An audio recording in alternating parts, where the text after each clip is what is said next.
Assalamualaikum warahmatullahi wabarakatuh. Selamat pagi, salam dan bahagia.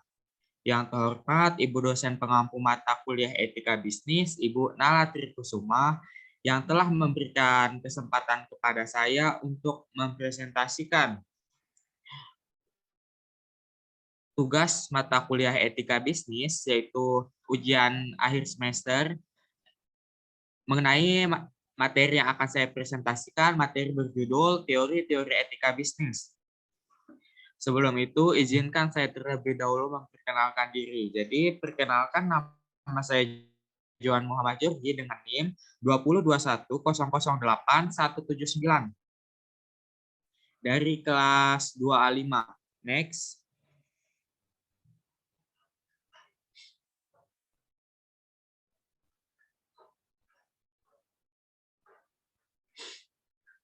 Nah, sebelum memasuki materi yang akan saya bahas pada pagi hari ini, di sini saya ingin sedikit mengulas mengenai etika bisnis. Jadi, etika bisnis ini merupakan sebuah penerapan prinsip-prinsip etika yang sangat umum pada suatu wilayah perilaku manusia yang sangat khusus, yaitu kegiatan ekonomi dan bisnis. Nah, prinsip-prinsip etika ini tidak berdiri sendiri, tetapi tercantum dalam suatu kerangka pemikiran sistematis yang biasanya disebut sebagai teori. Next. Nah, untuk poin yang pertama yaitu teori utilitarianisme. Nah, utilitarianisme ini berasal dari kata Latin yaitu utilis yang berarti bermanfaat. Nah, menurut teori ini, suatu perbuatan adalah baik jika membawa manfaat. Tapi manfaat itu harus menyangkut bukan saja satu ataupun dua orang, melainkan masyarakat sebagai keseluruhan. Nah, jadi utilitarianisme ini tidak boleh dimengerti dengan cara egoistis. Next.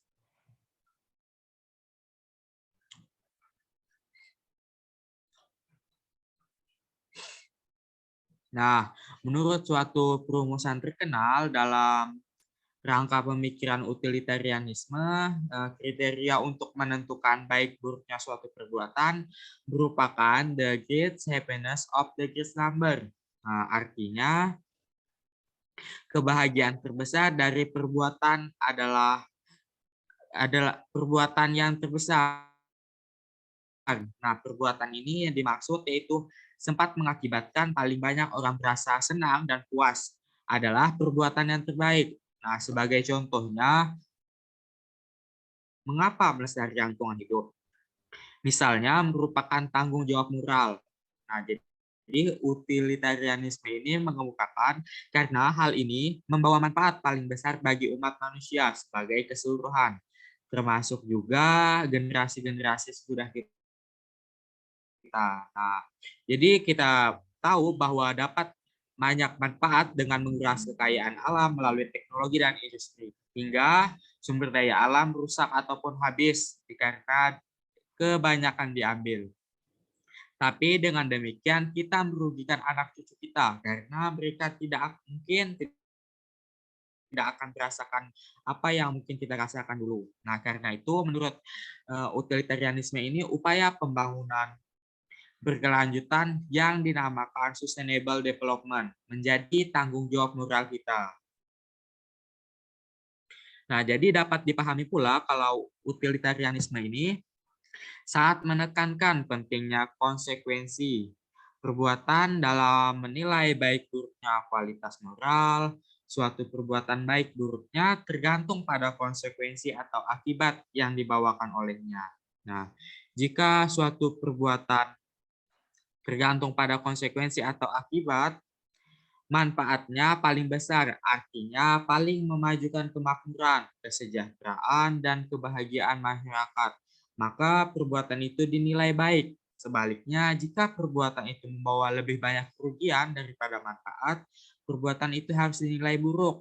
Nah, konsekuensi perbuatan di sini memang menentukan seluruh kualitas moralnya. Nah, jadi karena konsekuensi ini sangat dipentingkan. Nah, utilitarianisme ini yang mencakup itu semua dinamakan konsekuensialisme. Nah, utilitarianisme ini juga disebut lagi sebagai teori teleologis. Nah, ini berasal dari kata Yunani.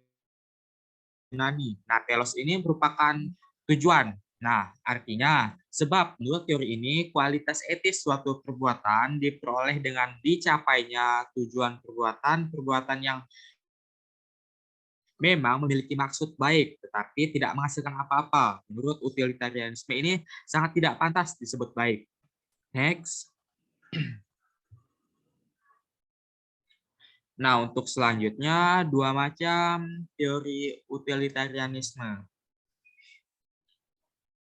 Yang pertama itu ada utilitarianisme perbuatan, dan yang kedua ada utilitarianisme aturan.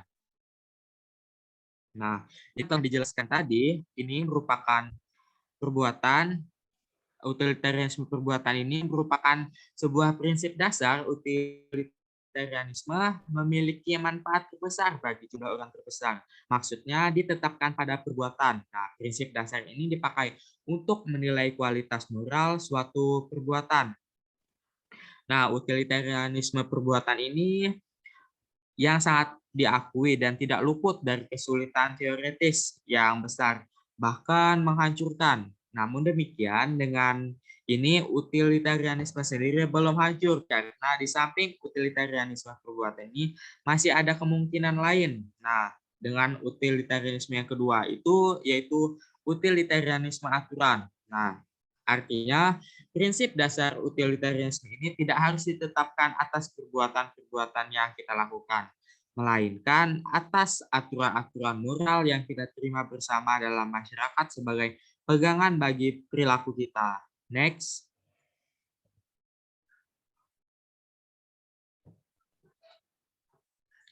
Nah, untuk yang poin kedua yaitu teori deontologi. Nah, deontologi ini berasal dari bahasa Yunani. Deon ini merupakan yang berarti kewajiban. Sebagai contohnya, mengapa perbuatan ini adalah baik dan perbuatan itu harus ditolak sebagai buruk. Nah, jadi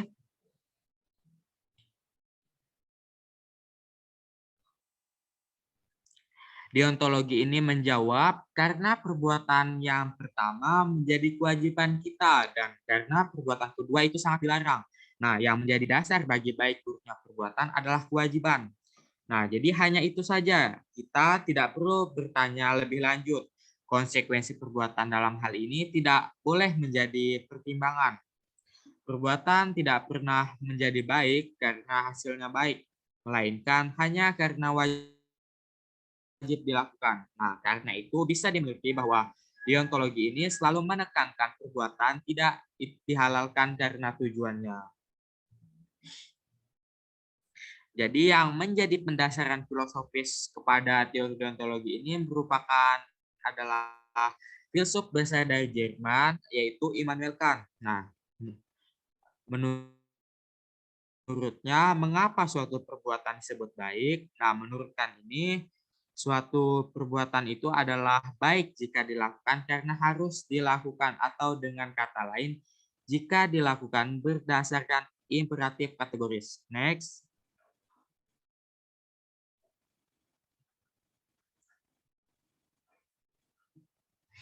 Nah, imperatif kategoris ini mewajibkan kita begitu saja, tak bergantung dari syarat-syarat apapun. Misalnya, barang yang dipinjam harus dikembalikan.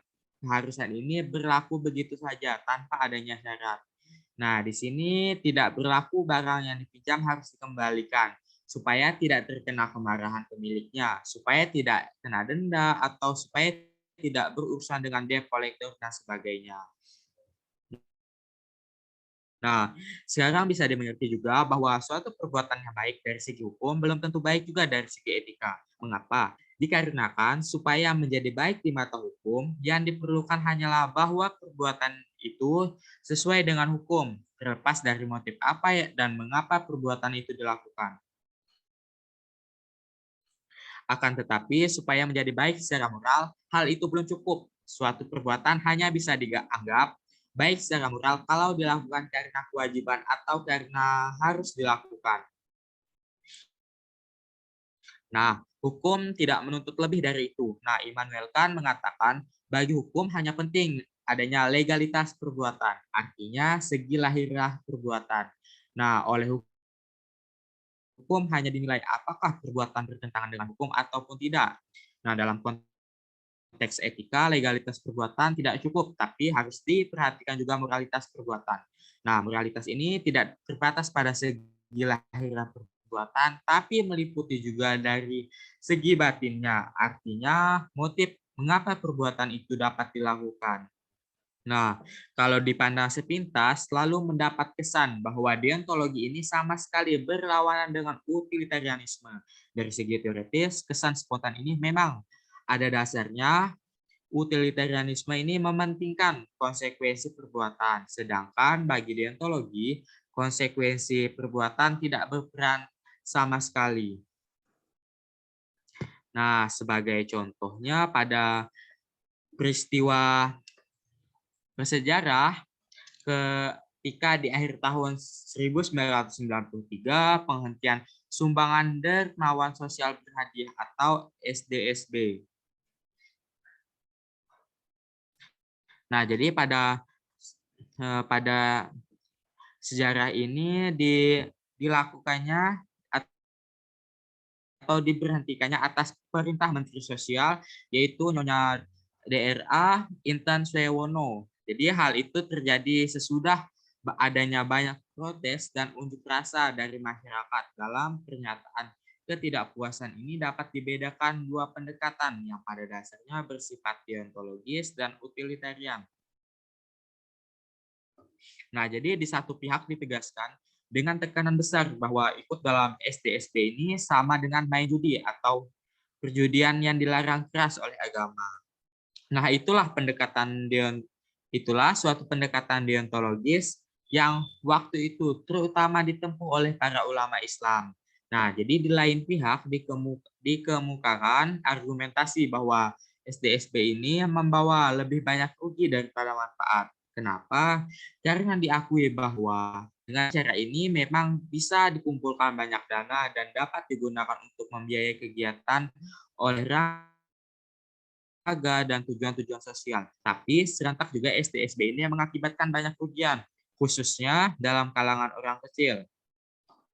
Karena tergiur oleh prospek akan memperoleh hadiah besar dalam artian sampai 1 miliar rupiah, banyak orang yang kurang mampu membeli kupon berhadiah sambil mengabaikan ekonomi keluarga. Nah, di beberapa daerah, peredaran uang malah mengalami gangguan gara-gara ingin menjadi kaya tersebut.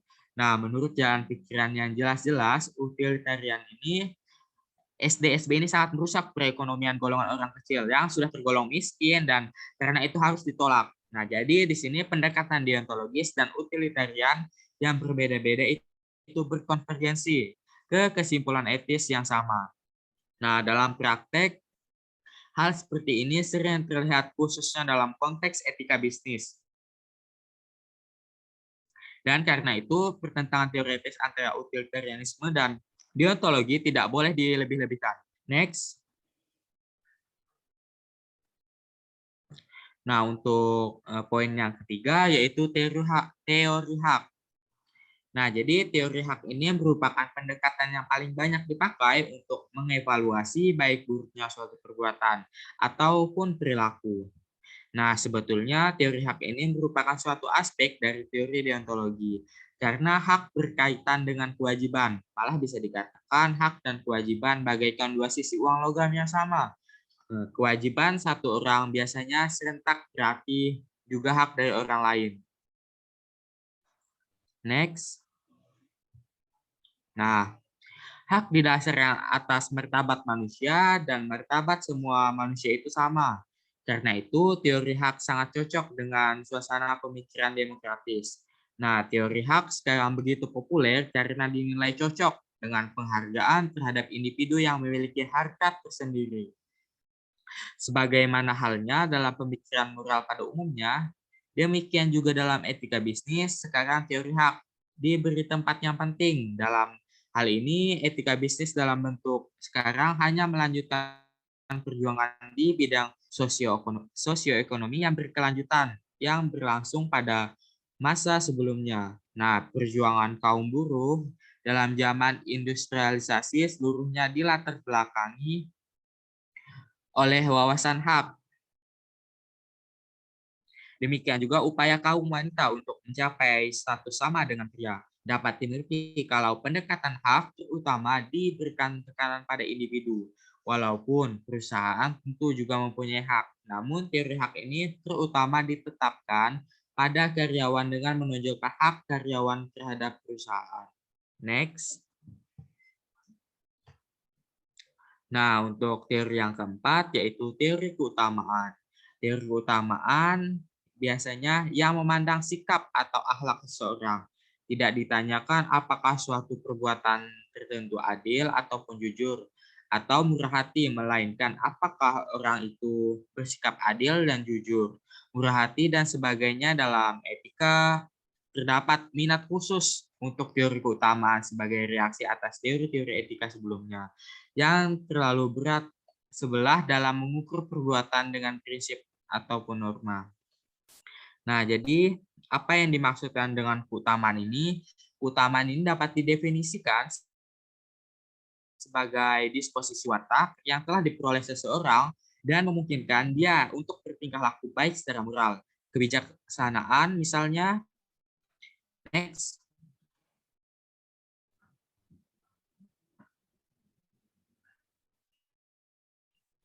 Nah, selanjutnya merupakan tingkah laku utama pebisnis. Itu ada 4. Yang pertama, kebijaksanaan. Nah, kebijaksanaan ini merupakan suatu keutamaan yang membuat seseorang mengambil keputusan tepat dalam setiap situasi. Dan yang kedua itu adalah keadilan. Nah, merupakan keutamaan lain yang membuat seseorang selalu memberikan kepada sesama apa yang menjadi haknya. Yang ketiga, kerendahan hati merupakan keutamaan yang membuat seseorang tidak menonjolkan diri sekalipun situasi yang sangat mengizinkan ataupun memiliki peluang. Yang keempat, suka bekerja keras merupakan keutamaan yang membuat seseorang mengatasi kecenderungan spontan untuk bermalas-malasan. Nah, menurut pemikir Yunani, hidup etis hanya mungkin dalam polis. Maksudnya, dalam negara kota Yunani waktu itu, manusia merupakan makhluk politik. Dalam artian, tidak bisa dilepaskan dari polis atau komunitasnya. Nah, karena ini, bagi Aristoteles, kepentingan pribadi tidak boleh dipertentangkan dengan kebaikan bersama atau the common good. Nah, di antara keutamaannya harus menadai pembisnis, orang bisa disebut dengan selanjutnya bisa disebut dengan kejujuran. Yang kedua ada fairness, kepercayaan, dan keuletan. Nah, jadi keempat keutamaan ini berkaitan erat satu sama lain. Dan kadang malah ada tumpang tindih di antaranya. Nah, jadi yang pertama, kejujuran ini secara umum diakui sebagai keutamaan pertama dan paling penting yang harus dimiliki pelaku pebisnis. Untuk yang kedua itu ada kejujuran atau untuk yang kedua itu ada fairness atau keadilan. Jadi keadilan ini merupakan apa yang harus disetujui oleh semua pihak yang terlibat dalam suatu transaksi. Untuk yang kedua, fairness adalah kesediaan untuk memberikan apa yang wajar kepada semua orang, dan dengan wajar dimaksudkan apa yang bisa disetujui oleh semua pihak yang terlibat dalam suatu transaksi. Yang ketiga, kepercayaan atau trust. Nah, ini merupakan keutamaan yang penting dalam konteks bisnis. Kepercayaan harus ditempatkan dalam relasi timbal balik. Bisnis yang memiliki keutamaan ini boleh mengendalikan bahwa mitranya mempunyai keutamaan yang sama. Dan yang terakhir yaitu ada keutamaan yang keempat itu keuletan. Nah, jadi yang dimaksudkan pebisnis harus bertahan dalam banyak situasi yang sulit. Nah, jadi ia harus sanggup mengadakan negosiasi yang terkadang seru tentang proyek atau transaksi yang bernilai besar. Next. Nah, untuk selanjutnya merupakan contoh studi kasus yang akan saya bacakan. Untuk yang pertama yaitu ada kasus ekspor kopi. Nah, pada tahun 1950, seorang ekspor kopi di Indonesia menyetujui menjadi pemasok tetap bagi suatu pabrik kopi di Belanda. Beberapa tahun kemudian, eksportir ini memutuskan untuk mengirim kopinya ke lelang kopi di London. Karena harga ini lebih tinggi di situ, tetapi tahun berikutnya harga kopi terpuruk sama sekali. Nah, seperti biasa setelah panen berlimpah, eksportir itu menawarkan lagi kopinya ke produsen Belanda. Suratnya dikirim kembali dalam keadaan tidak dibuka. Nah, ini merupakan yang terkandung dalam konteks teori hak. Next. Untuk kasus yang kedua yaitu kasus toko Intan. Nah, jadi Taufik mewarisi toko Intan di Jakarta dari kakeknya. Nah, pasokan selalu didatangkan dari perusahaan Intan terkenal di Amsterdam, Belanda, dan diperoleh dengan cara konsialisasi. Pada tahun 1950-an, seorang anak Taufik membuka toko Intan di Singapura. Ia dibantu dengan modal ayahnya dan mempergunakan jasa pemasok Intan yang sama di Belanda. Nah, pada suatu hari naas toko Intan di Singapura ini didatangi maling. Persediaan Intan berharga setengah juta gulden Belanda, amblas. Karena tidak tercakup asuransi, apa yang harus dilakukan? Ya, jadi Taufik menasihati anaknya untuk menjelaskan musibah itu langsung kepada pemasok di Belanda. Setibanya di Amsterdam, anak Taufik diterima dengan ramah oleh penguasa Intan Belanda. Nah, selama berdagang 4 generasi, baru kali ini perusahaan kami langsung berjumpa dengan mitra dari Indonesia, sahutnya. Dan ia mengucapkan terima kasih karena merasa dihormati dengan kunjungan itu. Nah, jadi kredit yang ditingkatkan sampai harga 1 juta gulden dengan kesempatan membayar kembali setengah gulden pertama bila keadaan diizinkan. Next. Nah, untuk kasus yang ketiga yaitu kasus perusahaan farmasi Merck and Company. Nah, perusahaan farmasi Merck and Company ini telah berhasil mengembangkan obat yaitu Metigen yang membantu mencegah river blindness atau oncheciasis. Nah, jadi sebuah penyakit yang menimpa jutaan orang di Afrika, namun setelah Merck mengembangkan jenis obat ini, mereka tidak mempunyai uang tidak mempunyai uang untuk membelinya. Nah, Merck ini berharap agar salah satu instansi negara atau organisasi internasional akan menyediakan dana untuk membiayai obat tersebut. Tetapi harapan itu tidak terpenuhi karena Merck memutuskan mereka akan menyediakan obat ini dengan gratis. Tetapi hal itu ternyata tidak mudah juga karena tidak ada sistem distribusi efektif yang dapat mengantar obat ini sampai ke daerah terpencil di Afrika, di mana penduduk membutuhkannya. Karena itu, Merck memutuskan mengadakan sistem distribusi yang diperlukan atas biayanya sendiri dan memastikan bahwa obat akan mencapai para penderitanya. Akhirnya, Merck ini melibatkan diri sendiri untuk mendistribusikan obat ini dengan gratis, di mana di masa depan juga selama dibutuhkan. Next. Nah, mungkin sekianlah yang dapat saya sampaikan. Apabila ada kata-kata ataupun materi yang kurang pas atau kurang benar, saya mohon maaf sebanyak-banyaknya. Untuk selanjutnya, saya ingin berterima kasih banyak atas kesempatan yang telah diberikan kepada saya. Jadi, saya ingin berterima kasih banyak kepada Gunalat Kusuma yang telah memberikan tugas mata kuliah etika bisnis ini kepada saya. Untuk selanjutnya, saya ucapkan terima kasih banyak. Dan akhir salam saya ucapkan terima kasih. Wassalamualaikum warahmatullahi wabarakatuh. Salam dan bahagia.